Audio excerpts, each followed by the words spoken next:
कक्षा 8वीं विषय हिंदी जैम शिक्षण संकुल की तरफ से आप सबका स्वागत है। विद्यार्थी मित्रों, कैसे हो? घर पे अच्छे हो ना सब? तो आज हम अपना पत्र एवं डायरी, तो आज हम पढ़ेंगे कि कार्यालयी पत्र के कार्यालयी पत्र कैसे लिखते। कोई शिकायत हो कि कुछ भी हो तो हमें कार्यालयी पत्र, तो स्वास्थ्य अधिकारी को गंदगी के बारे में शिकायती पत्र वो कहाँ पे लिखना है? जो स्वास्थ्य अधिकारी की जो ऑफिस होती है वहाँ पर हमें लिखना होता है स्वास्थ्य अधिकारी को। आपको मालूम है कि अधिकारी अलग, स्वास्थ्य के अधिकारी अलग होते हैं, महसूल विभाग के अलग होते हैं, अलग सब के अलग अलग होते हैं अधिकारी नगर पालिका में।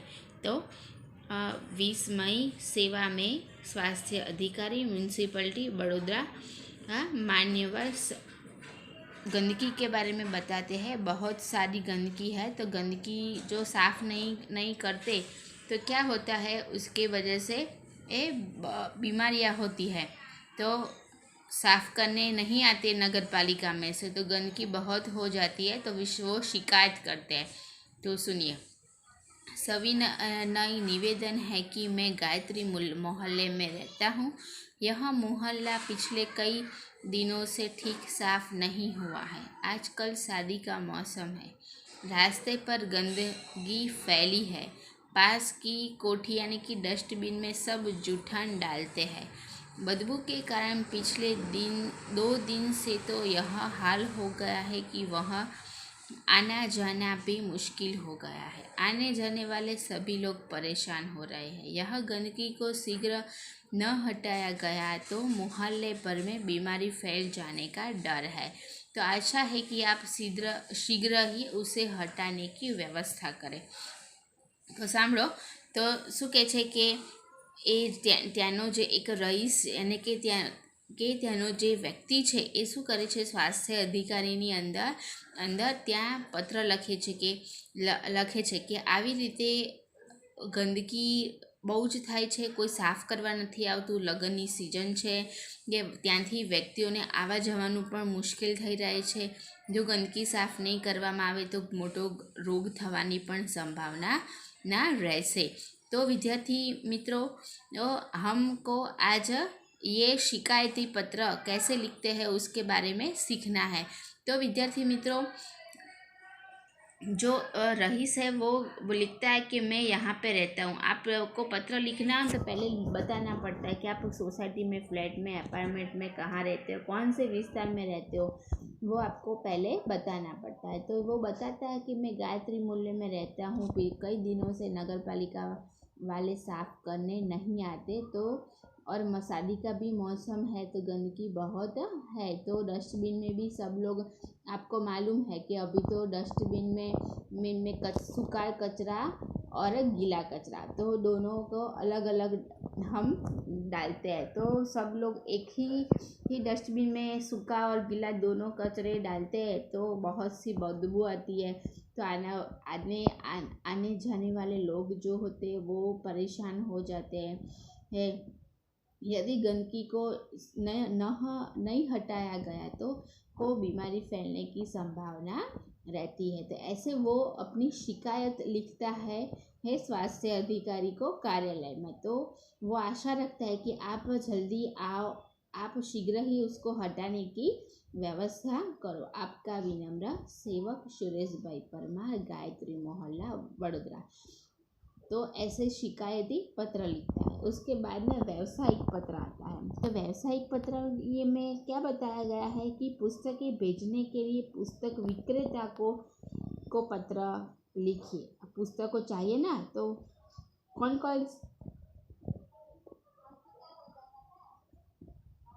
कौन सी पुस्तकें चाहिए। तो तारीख 10 जुलाई 2011, सेवा में व्यवस्थापक श्री गजानन पुस्तकालय, सुभाष रोड, वलसाड महोदय। मुझे निम्नलिखित पुस्तकों की आवश्यकता है, आप डाक से भेजने की कृपा करें। उसको जो भी पुस्तकें चाहिए तो आप डाक से भेजने की व्यवस्था करें। कौन कौन सी चाहिए उसको? एक तो नन्हा कोश चाहिए, वो किसने लिखी है? श्री रतिलाल नायक। नालंदा विशाल शब्द सागर श्री नवल जी। बृहत हिंदी शब्दकोश डॉक्टर श्याम बहादुर वर्मा, डॉक्टर धर्मेंद्र शर्मा।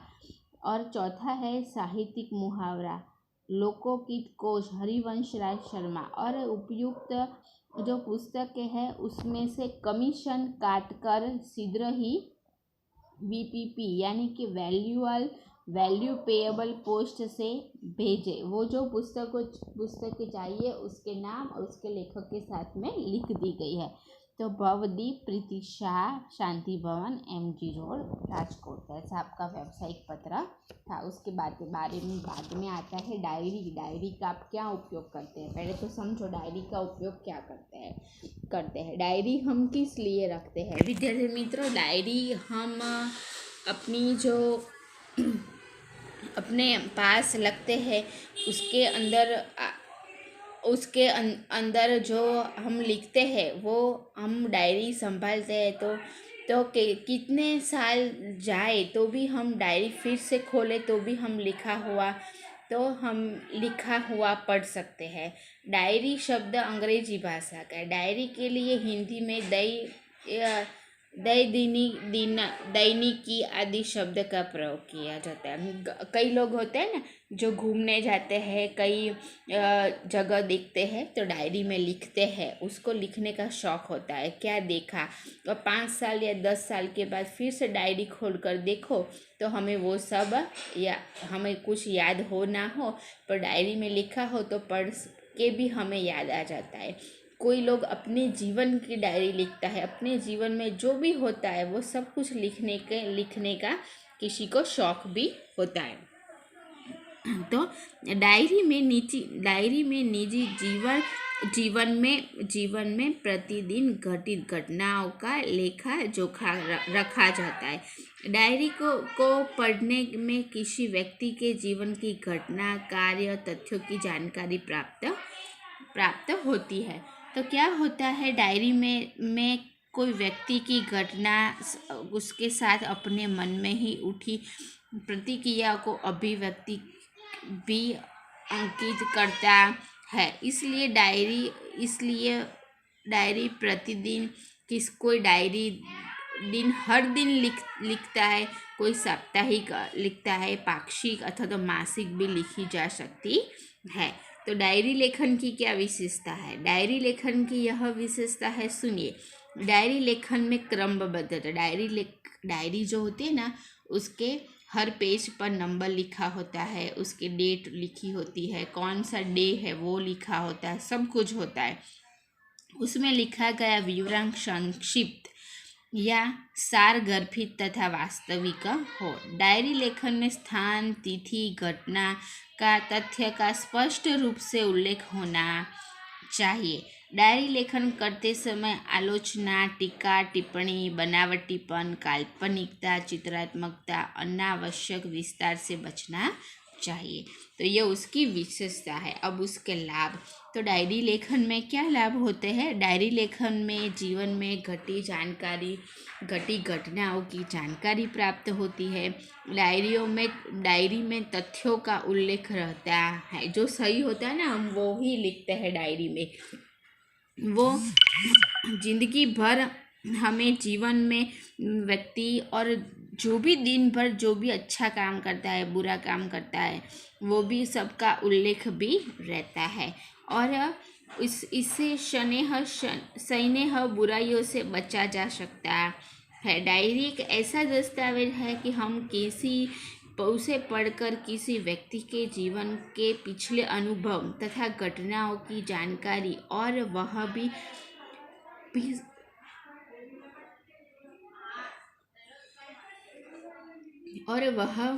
भी संबंधित व्यक्ति के शब्दों में प्राप्त की जा सकती है। डायरी ऐसी है जो किसी के व्यक्ति के जीवन में जो घटना हो चुकी है हम उसे पढ़ सकते हैं। तो डायरी उसके बाद में डायरी लेखन के उदाहरण लिखे। तो डायरी लेखन के उदाहरण देखो ऐसे होते हैं। छोटा सा ये डायरी लेखन में तो क्या लिखा है, पहले उसके तारीख लिखी है, दिनांक जो बोलते हैं हिंदी में, और 7 अगस्त 2010 जामनगर।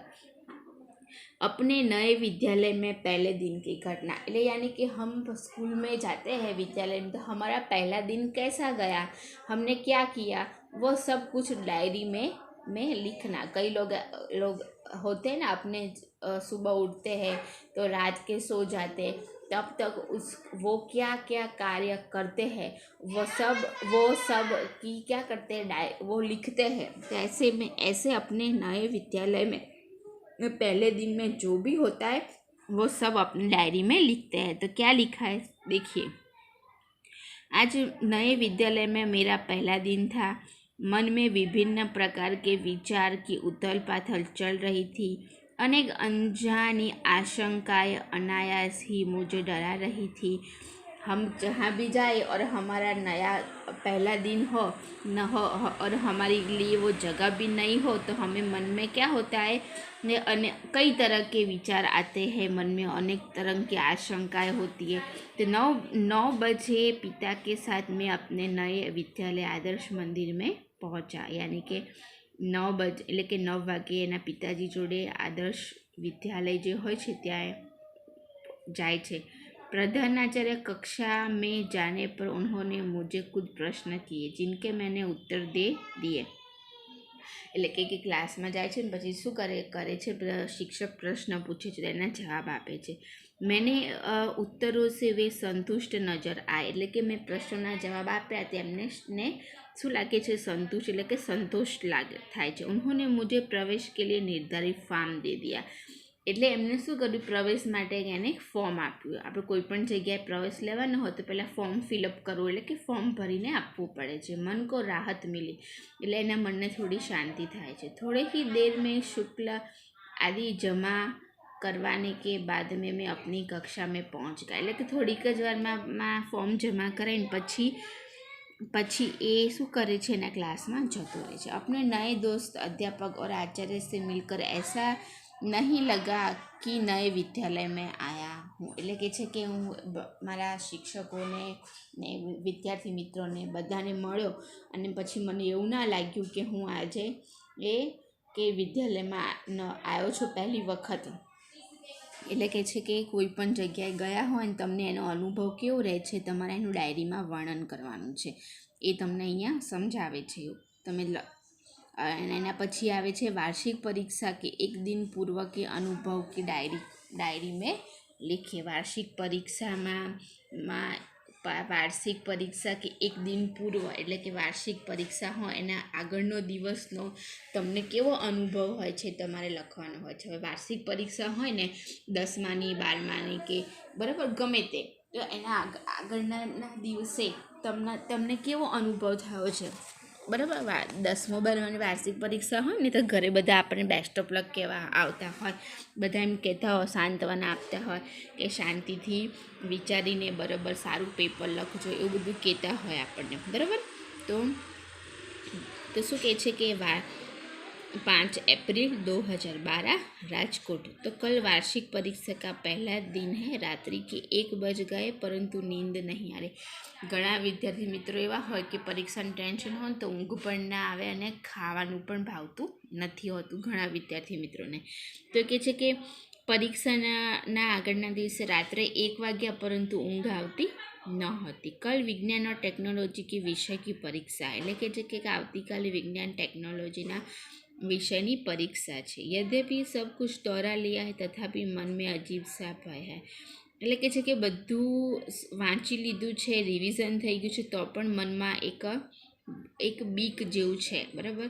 अचानक पिताजी से मेरे कमरे में એટલે અચાનક જ મારા પિતાજી મારી रूम में आव्या। मुझे जगा हुआ देखकर ढांढस बंधाया और बिस्तर पर लेटने को कहा। बत्ती बंद कर दी, એટલે કે મારા પિતાજીએ મને જાગતો જોઈને અચાનક રૂમમાં આવ્યા અને રૂમની લાઇટ બંધ કરી દીધી અને મને સૂઈ જવાનું કહે છે। બિસ્તર પર પડે भी नींद नहीं आ रही थी, એટલે કે રૂમ ઉપર એટલે કે છે કે રૂમની અંદર પલંગમાં પડ્યા પણ ઊંઘ આવતી ન હતી। પિતાજી કે ચલે જાને પર लैंप जलाया और पुस्तक के पन्ने पुनः पलटने लगा। એટલે કે કહે છે કે જેવા મારા પિતાજી જાય છે ને પછી મારા પિતાજી જાય છે ને પાછું ટેબલ ઉપર જે લેમ્પ હોય છે ટેબલ ઉપરનો લેમ્પ નાનો લેમ્પ ચાલુ કરીને પાછું વાંચવા બેસી ગયો, પાછા પત્તા ફેરવવા લાગ્યો। थोड़ी ही देर में थक कर बिस्तर पर पुनः लेट गया और न जाने कब नींद आ ગઈ। એટલે પછી પાછો કંટાળીને શું કરે છે ને બેડ ઉપર સૂઈ જાય છે અને ખબર નહીં એને ક્યારે એને ઊંઘ આવી જાય છે। તો આ એનો આગળના દિવસનો અનુભવ લખે છે डायरी में।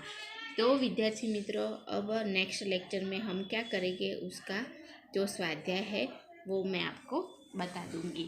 अब तब तक आपको जो डायरी के लाभ है, विशेषता है, डायरी में हम जो लिखते हैं घटना, वो सबको आपको घर पे पढ़ना है और अपना ख्याल भी रखना। तो नेक्स्ट लेक्चर में हम स्वाध्याय पढ़ेंगे। Thank you.